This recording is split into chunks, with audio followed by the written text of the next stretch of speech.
Hi, ako ste pogledali onaj video prije ovoga, onda ćete znati da je ovo samo upgrade. Znači ako ste gledali kako se stvara ovaj make-up look, onda ostanite ovdje jer ćemo ga samo malo nadograditi. Pokazat ću vam dvije opcije. Prve je skidanje usta. Vjerojatno ste ih do navečer već pojeli sve što ste imali na ustima. Pile kavu i sve ostalo. Nadam se da ste se i ljubile malo.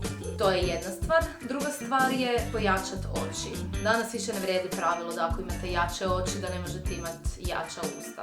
Jer danas možeš sve što hoćeš i to je ljepota i divota make-upa. Ja bi sad jako volila znam di mi je širilo. Nisam našla.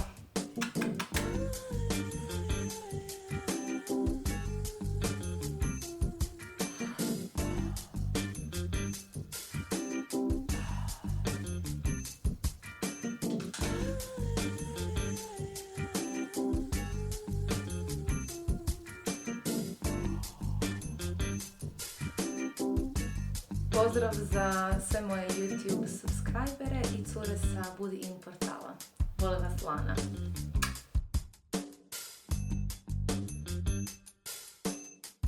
Ako vam se svidio ovaj video i ako želite vidjeti toga još, onda se ispod videa pretplatite samo jednim gumbom.